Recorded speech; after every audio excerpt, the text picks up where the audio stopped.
Happy Tuesday, everybody. Karen here to deliver your empowerment tip for today.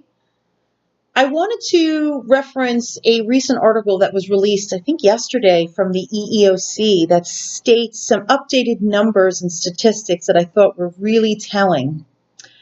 Being that we are about a year into this Me Too movement, there has been a huge uptick in harassment claims and specifically sexual harassment claims. This year alone, there has been 66 harassment claims so far, which supposedly amounts to a 50% uptick from last year. But when we're specifically talking about sexual harassment claims, there is an uptick of 12% year over year.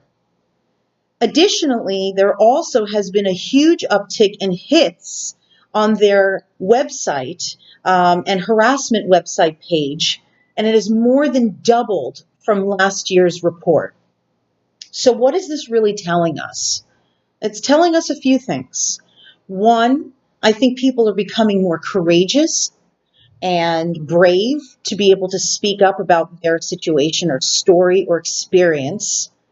It also confirms the EEOC's investment in addressing this important issue in our workplace.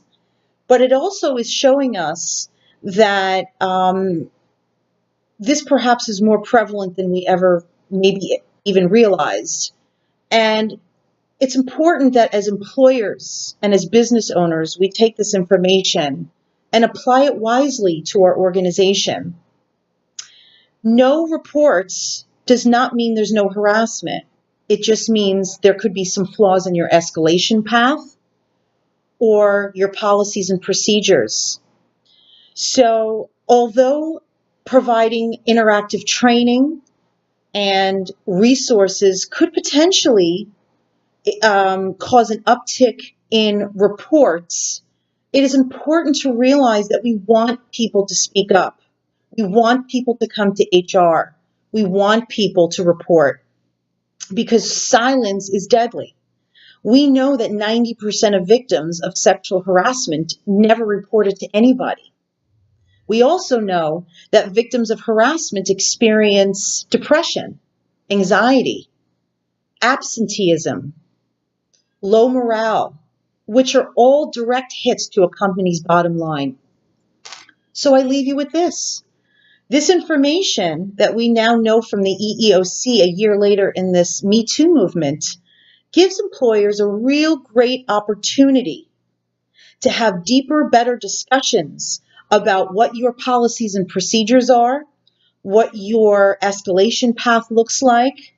And I strongly encourage you to create a corporate environment that rejects cultures of silence, because silence is not only deadly, it's costly.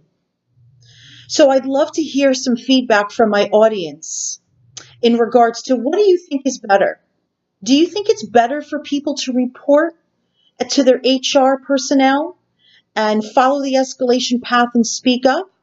Or do you think that that causes more problems for an organization? I would love to know your feedback. Thank you so much, everyone, and have a great rest of the day.